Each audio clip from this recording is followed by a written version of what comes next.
पाकिस्तान ने एक बार फिर फायरबंदी माहदे की खिलाफ वर्जी की है। LOC के करीब राजौरी जिले के नौशहरा सेक्टर में पाकिस्तान की जानिब से फायरिंग की गई है। फायरिंग में गोरखा राइफल्स का एक फौजी शहीद हो गया है। शहीद फौजी की शिनाख्त नायक राजब थापा के तौर पर हुई है। 34 साला राजब थापा का ताल्लुक मगरबी बंगाल के जलपाईगुड़ी जिले से था। वो अपने पीछे अहलिया खुशबू मंगर थापा को छोड़कर गया है। उधर पाकिस्तानी फायरिंग का हिंदुस्तानी फौज मौसर जवाब दे रही है। पाकिस्तानी चौकियों पर भारी फायरिंग की जा रही है और कई पाकिस्तानी फौजियों के जख्मी होने की खबर है।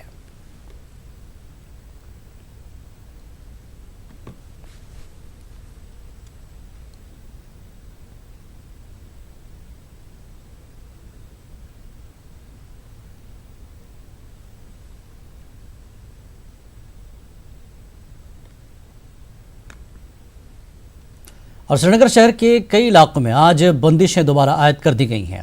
जुमा इज्तिमात के पेश नज़र हसास मकामात पर भारी तादाद में सिक्योरिटी एहलकारों को तैनात किया गया है, जबकि कई सड़कों को बैरिकेड्स और खारदार तारों से सील कर दिया गया। दूसरी जानिब कई मेन स्ट्रीम और हुर्रियत लीडरान लगातार या घरों में या नज़रबंद हैं या फिर हिरासत में लिए गए हैं।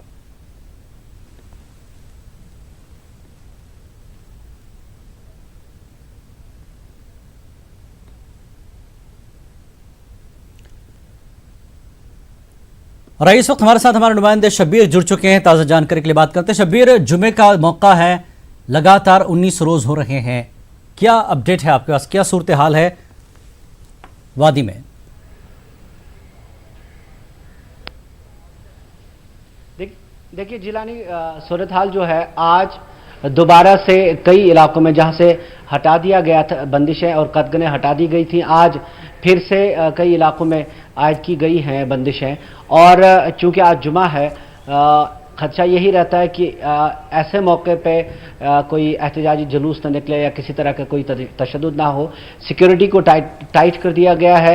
आज एक अफवाह ये चली थी कि कहीं यहाँ पे एक यूनाइटेड नेशंस ऑब्जर्वर्स ग्रुप का एक दफ्तर है जी, तो एक कुछ अफवाह फैली थी कि वहाँ किसी ने चलो की call they the, I mean वहाँ मार्च करने की कॉल दी थी। हालांकि उसकी तस्दीक नहीं हो सकी, लेकिन वहाँ उसको चारों तरफ से घेर लिया गया था। हमने कोशिश की, वहां पे एक मीडिया सेंटर भी कायम किया गया था, हमने कोशिश की वहां जाने की, लेकिन वहां नहीं जा पाए। किसी जगह से भी, किसी भी जो भी सड़कें वहां की तरफ जाती हैं उनको बंद कर दिया गया था। नमाज हो चुकी कई मकामात पर, और जो मकामी मसाजिद में ही नमाज की इजाजत दी गई। जामिया मस्जिद मुसलसल, जो जामिया मस्जिद मरकजी जामिया मस्जिद है नौहट्टा में, वहां पे नमाज की इजाजत नहीं दी गई। और कुछ जो बड़ी मसाजिद है वहां से भी ये खबरें हैं कि वहां पे नमाज जो है, जो मकामी मसाजिद है वहीं पे नमाज की इजाजत दे दी गई। फिलहाल किसी नाखुशगवार वाकये की कोई खबर नहीं है। जिलानी जी शब्बीर, जिस तरह से जुमा है और जामा मस्जिद की हम बात करें, वो फिलहाल बंद रखी गई हो, और जिस तरह से पाबंदियों में नरमी की बात की जा रही थी कि जुमा के मौके पर मौका दिया जाएगा, लेकिन जिस तरह के हालात पिछले 2-3 दिन में गुजरे हैं, क्या लगता है कि और कितने दिन चल सकता है ये मामला? नरमी कब तक जो है वादी के लोगों को मिल सकती है? जुमे, क्योंकि 3-4 जुमे तकरीबन छूट चुके हैं वादी के लोगों के।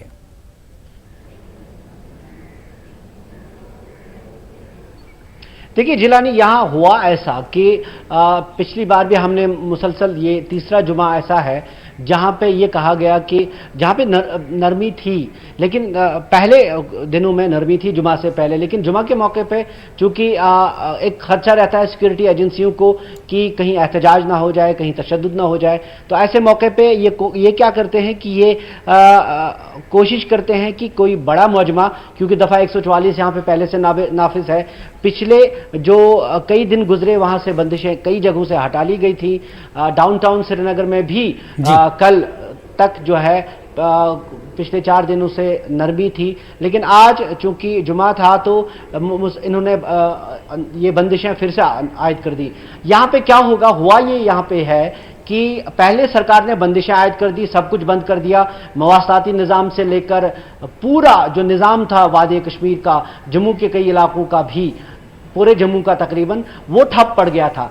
अब आहिस्ता आहिस्ता वो बंदिशें हटाना चाहते हैं, स्कूल खोलना चाहते हैं और फिर जो दफातर है वहां पे उनको ऑपरेशनलाइज करना चाहते हैं। लेकिन अब हुआ ये है कि लोग दुकानें नहीं खोल रहे हैं, बाजार बंद हैं, जो अवामी ट्रैफिक है जिसे हम पब्लिक ट्रैफिक कहते हैं वो सड़कों पे नहीं है। आज चूंकि बंदिशें फिर से थी तो मुश्किल बहुत कम लोग बाहर निकले, चूंकि लोग एतराज करते हैं ऐसे मौके पे कि कहीं फंस ना जाए, कहीं मुश्किल हालात में, तो बाजारों में भी कम ही लोग आते हैं। निजी ट्रैफिक यहाँ पे चलता था लेकिन आज उसमें भी कमी देखने को मिली। अब ये कहना बहुत मुश्किल है कि हालात कैसे होंगे। पहले तो बंदिशें थी सरकार की तरफ से, अब लोग नहीं निकल पा रहे हैं, खासतौर पे जो कारोबारी लोग हैं, जो जिनके मार्केट हैं वो नहीं निकल रहे हैं मार्केट खोलने के लिए, और जो बच्चे हैं वो तालिब इल्म हैं वो स्कूल नहीं आ रहे हैं। हालांकि सरकार ने स्कूल खोले हैं, सरकारी तौर पे वहां पे टीचर्स आते हैं लेकिन बच्चे नहीं आ रहे हैं। अभी एक पेचीदा सूरत हाल बन गई है जहां पे पहले सरकार ने बंदिशें लगा दी थी, वो हटा दी गई हैं। अक्सर आज के बगैर, अगर हम आज के जुमे की बात करें, आज 4 बजे तक हो सकता है फिर से ये बंदिशें खोल दी जाएंगी। लेकिन पेचीदा सूरत हाल इस मामले में है कि अब लोग जो हैं, जो कारोबारी लोग हैं वो नहीं आ रहे हैं और जो पब्लिक ट्रैफिक है वो नहीं है। ये चैलेंज सरकार के पास होगा कि वो किस तरह ये इसके बगैर मामूलात जो हैं जिंदगी के उसको पटरी पे लाएं। जी शब्बीर, एक जैसा कि जुमा है, जुमे के पेश नज़र भीड़ होगी, उसके हिसाब से हालात के पेश नज़र सिक्योरिटी के हवाले से ये सारी चीज़ें की गई हों। लेकिन अगर हम बात करें, ये पूरा महीना तकरीबन निकलता जा रहा है और अगर हम कारोबारी तबके की बात करें और उन मेवा बागात वालों की बात करें, किसान की बात करें, वहाँ की मेवा उतरने का एक वक्त है ऐसा बताया जा रहा था, तो ऐसे लोगों का जो माल है बागात में उतरेगा कैसे, वो वादी से बाहर कैसे आएगा? जो कारोबार है, बड़ा तबका, वो भी कहीं ना कहीं परेशान है। तो क्या इनके लिए कुछ इंतज़ाम किया गया है कि ये माल उनका जो है वादी के बाहर जा सके और ताकि कारोबारी तबके को कोई नुकसान ना हो सीज़न का?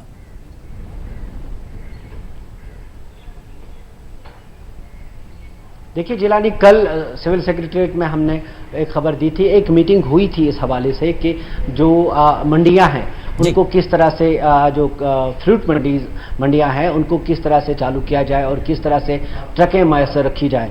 ये तो सरकारी सतह तक बात होगी। जहां तक माल का ताल्लुक है, पहले की जो फसलें आती हैं उनको जाहिर सी बात है काफ़ी परेशानियां हुई। जो पुलवामा से हमारे रिपोर्टर ने एक स्टोरी की थी, वहां से उसने साफ कहा था कि उनको काफ़ी मुश्किलात दरपेश हैं क्योंकि मंडियां चालू नहीं हो पा रही थी। जो मैं साउथ कश्मीर की बात कर रहा हूँ। अब की बार कल जो एक मीटिंग हुई थी उसमें ये जिक्र जरूर हुआ है कि मंडियों को ऑपरेशनलाइज किया जाए। लेकिन जिस तरह के हालात बन रहे हैं, देखिए जिलानी, होता यह है कि पहले एकदम से आप पूरे स्टेट को या पूरी वादी को खोल नहीं सकते क्योंकि किसी तरह की भी हालात पैदा हो सकते हैं।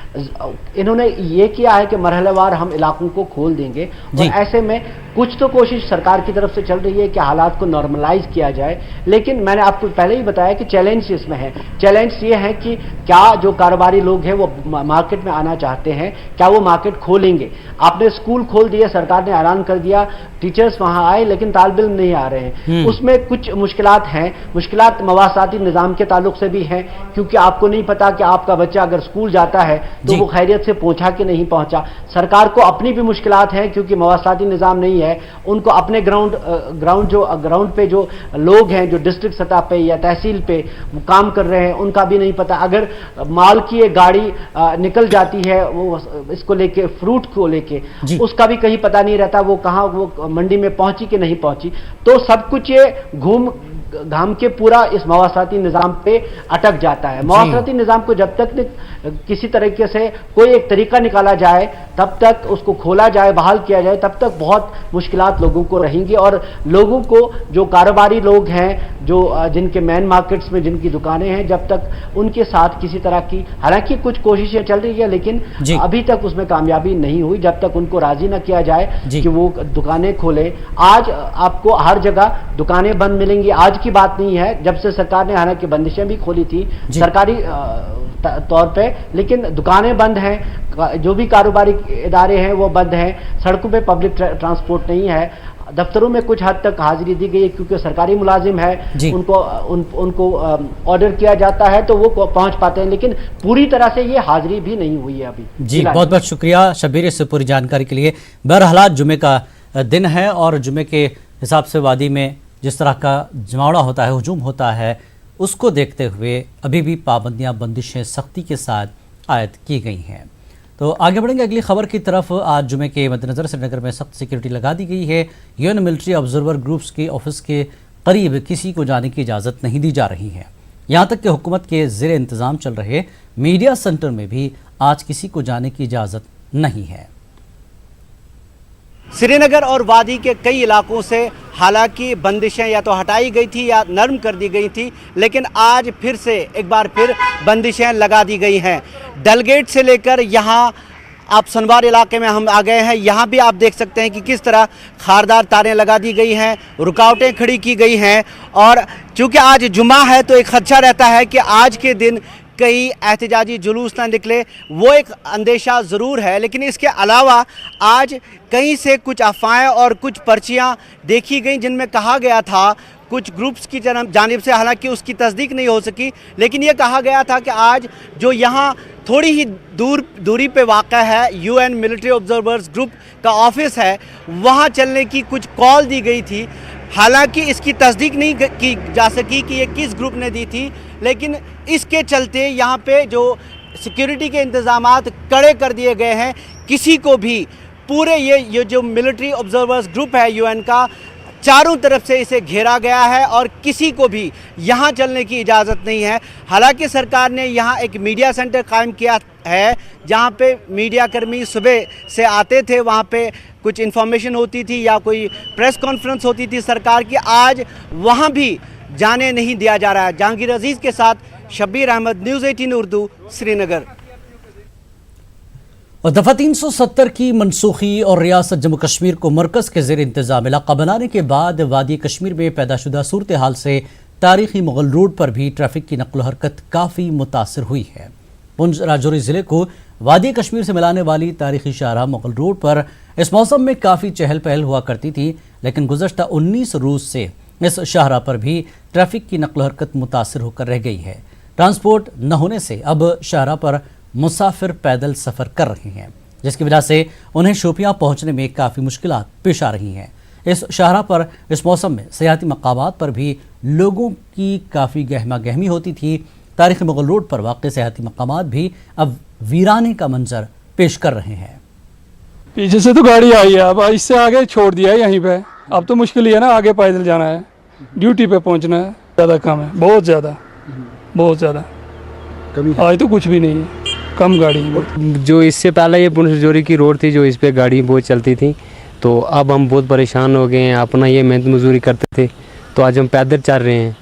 जहाँ 2 घंटे के सफ़र गाड़ी करती थी, अब पूरा दिन लग जाता है हमें। तो हम यहाँ पहुँचते हैं, यहाँ से वापस जाते हैं, बस यही हालत है। पहले क्या इधर गाड़ियाँ चलती थी, लोग माल लाते थे, ले जाते थे, बाज़ार सब कुछ अच्छा चल रहा था। तो अब जो ये हड़ताल हुई, हड़तालों की वजह से ये सब सिस्टम जो ख़राब हो गया। बीजेपी लीडर और जम्मू कश्मीर के साबिक़ नायब वज़ीर आला कविंदर गुप्ता ने सिक्योरिटी फोर्सेस की सताइश करते हुए कहा कि 370 हटाए जाने के बाद हालात को बरकरार रखने में वो मरहलावार तरीके से हालात को बेहतर बनाने के लिए इक़दाम कर रही हैं। जम्मू में न्यूज़ 18 नुमाइंदे समीर भट्ट से बात करते हुए उन्होंने कहा कि मेन स्ट्रीम सियासी लीडरों को गिरफ्तार करना कहीं ना कहीं उन्हीं की सेफ्टी के लिए उठाया गया कदम है। हालात सुधर जाए और यहाँ पे ज़िंदगी पटरी पर लौट आए, उसके लिए सेंट्रल गवर्नमेंट बराबर अपना काम कर रही है, बराबर वो फ़िक्रमंद है। और इसी तरह से जो जम्मू कश्मीर की एडमिनिस्ट्रेशन है, गवर्नर एडमिनिस्ट्रेशन है, वो भी लगी हुई है कि किसी तरह से जो हालात हैं उनमें सुधार लाया जाए और पहले की तरह यहाँ पे अमन और शांति बरकरार हो। इस सब पे हम यहाँ पे बीजेपी का क्या कहना है और बीजेपी इस बारे में क्या सोचती है, जो डिफरेंट इश्यूज़ हैं, इस पर हमारे साथ बात करने के लिए हैं जम्मू कश्मीर बीजेपी के वरिष्ठ नेता और farmer deputy chief minister Kavinder Gupta. इनसे हम बात करेंगे। कविंदर जी, सबसे पहले जानना चाहेंगे जो हालात बने हैं, कितना कंसर्न है पार्टी को और क्या जो इकदाम उठाए जा रहे हैं, क्या आप उससे सहमत हैं और या आपको लगता है कि गवर्नमेंट को कुछ और करना चाहिए ताकि शांति आए? देखिए, जिस प्रकार से एक बड़ा कदम धारा 370 का हटाना, ये अपने आप में एक बड़ा बोल्ड स्टेप था, लिया गया। और ये भी एप्रीहेंशन रहती है कि ये सारा हटाने के बाद माहौल किस तरह से होगा। और मैं ये तारीफ़ करूँगा हमारी, चाहे वो पुलिस एडमिनिस्ट्रेशन है या सिविल एडमिनिस्ट्रेशन है, उन्होंने बहुत एक अच्छे तरीके से स्टेप बाय स्टेप जो ये कोशिश की।